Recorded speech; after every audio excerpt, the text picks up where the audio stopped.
Oke, selamat datang semuanya. Kali ini kita bakal ngupas tuntas salah satu klub terbesar di dunia olahraga, Liverpool Football Club. Tapi, ini bukan cuma soal gol sama piala ya. Ini cerita tentang gimana sebuah klub bisa jadi identitas, jadi harapan, dan jadi jiwanya sebuah kota. Bahkan buat jutaan orang di seluruh dunia. Nah, ini dia pertanyaan intinya. Gimana caranya sebuah klub sepak bola bisa jadi identitas global? Gimana ceritanya sebuah tim olahraga bisa lebih dari sekedar permainan di lapangan dan jadi simbol harapan, ketangguhan, dan komunitas di seluruh dunia? Kisah Liverpool ini, punya jawaban yang luar biasa. Dan seringnya, semua itu dimulai dari satu visi. Coba dengerin kutipan dari Ian St. John tentang manajer legendaris Bill Shankly. Ini. Dia bilang, Shankly percaya kalau warna serba merah itu bakal punya dampak psikologis. Merah itu bahaya, merah itu kekuatan. Keren kan? Ini ngasih kita gambaran kalau Shankly itu bukan cuma ngebangun tim pemenang. Dia itu lagi membangun aura, sebuah identitas yang udah dirancang buat bikin lawan gemeteran, bahkan sebelum peluit dibunyiin. Tapi, ironisnya nih, cerita Liverpool tuh gak dimulai dari visi sehebat itu. Malah sebaliknya, dimulai dari sebuah perpecahan, kayak drama keluarga gitu. Klub ini lahir dari perselisihan, dari sebuah cabang yang patah dari rival kotanya. Oke, jadi gini poin pentingnya, yang mungkin banyak orang nggak tahu. Liverpool Football Club itu ada karena Everton pindah dari Anfield. Serius, jadi ceritanya ada sengketa sewa, Everton cabut, ninggalin si pemilik stadion, John Holding, dengan stadion keren tapi kosong melompong. Terus solusinya gimana? Ya udah, dia bikin aja klub sendiri. Dan yang lebih gilanya lagi, nama awalnya itu bahkan ada kata Everton-nya loh, sampai akhirnya ditolak FA, baru deh lahir nama Liverpool FC. Sekarang, kita maju ke era yang bener-bener ngebentuk Liverpool yang kita kenal sekarang. Klub ini mungkin udah ada puluhan tahun, tapi jiwanya itu ditempa sama satu orang, Bill Shankly. Kedatangannya di tahun 1959 itu bukan sekedar perubahan biasa, tapi lebih kayak gempa bumi yang ngubah segalanya.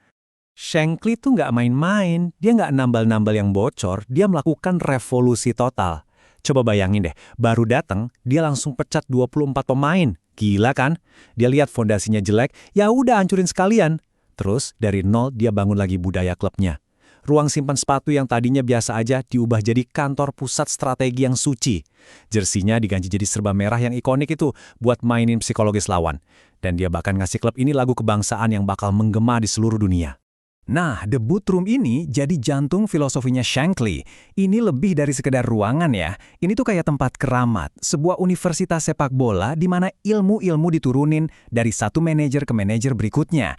Disinilah DNA kesuksesan Liverpool itu diciptakan, buat mastiin visi Shankly tetap hidup lama setelah dia pergi.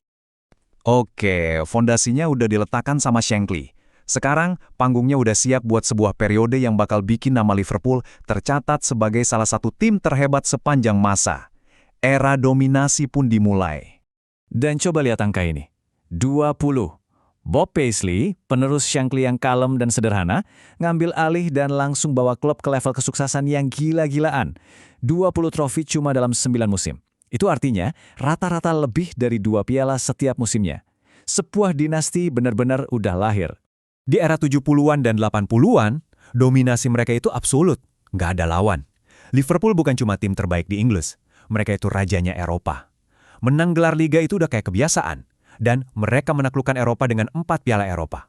Luar biasa. Anfield jadi benteng yang ditakuti di seluruh dunia. Tapi, di balik semua kejayaan itu, kisah Liverpool juga punya sisi yang sangat kelam. Di puncak-puncaknya, klub dan para suporternya harus menghadapi tragedi yang selamanya bakal mengubah identitas mereka dan memulai sebuah periode penantian yang panjang dan menyakitkan.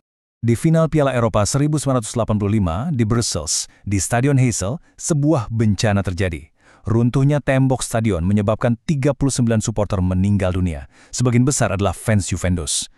Insiden tragis ini bikin semua klub Inggris dilarang main di kompetisi Eropa dan jadi noda kelam dalam sejarah klub. Cuma 4 tahun setelah itu, tragedi yang lebih besar dan lebih personal terjadi. Di semifinal Piala FA di Hillsborough, 97 supporter Liverpool kehilangan nyawa karena kerumunan yang mematikan. Dan yang terjadi setelahnya adalah perjuangan puluhan tahun mencari keadilan yang pada akhirnya berhasil membersihkan nama para supporter dan membuktikan kalau ini adalah kelalaian polisi. Dan untuk mengenang Hillsborough, klub membuat perubahan permanen pada identitasnya, pada jiwanya. 2 api abadi ditambahkan di lambang klub, Ini adalah janji bahwa 97 jiwa yang hilang gak akan pernah dilupakan. Lambang klub itu sendiri jadi sebuah monumen. Setelah trauma dari kedua tragedi ini, klub masuk ke masa puasa gelar liga yang panjang banget. 30 tahun. Bayangin, 30 tahun Liverpool harus nunggu buat jadi juara liga lagi. Buat satu generasi fans, menanti gelar ini udah kayak sebuah pencarian suci. Tapi, ya namanya juga cerita-cerita hebat kan?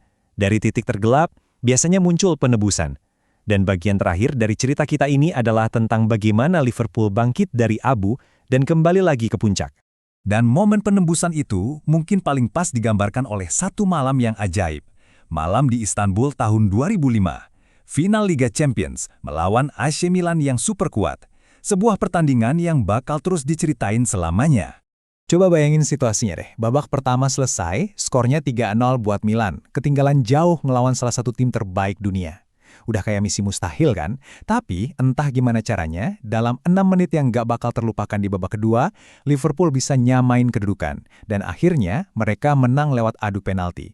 Ini comeback yang jadi simbol semangat pantang menyerah klub ini. Kemenangan di Istanbul itu jadi pemicu era baru. Mereka lanjut menangin Piala Eropa ke-6 di tahun 2019, tapi masih ada satu piala suci itu, yang belum juga dapat, gelar Liga. Lalu, datanglah Jurgen Klopp, manajer karismatik dengan energi yang luar biasa, yang rasanya emang ditakdirkan buat Liverpool. Dan di tahun 2020, dia berhasil. Penantian 30 tahun itu akhirnya selesai. Liverpool sekali lagi jadi juara Inggris. Dan ini jadi momen kelegaan yang luar biasa buat jutaan fans di seluruh dunia yang udah nunggu begitu lama. Nah, jadi kita kembali lagi ke awal. Sebuah klub yang lahir dari perselisihan, ditempa oleh visi seorang jenius, diuji oleh tragedi yang tak terbayangkan, dan akhirnya lahir kembali dengan kemenangan. Perjalanannya luar biasa banget. Pertanyaan yang tersisa sekarang simpel. Setelah mendaki gunung setinggi ini, babak selanjutnya buat Liverpool bakal kayak gimana ya? Walk on, with hope in your heart, and you'll never walk alone, you'll never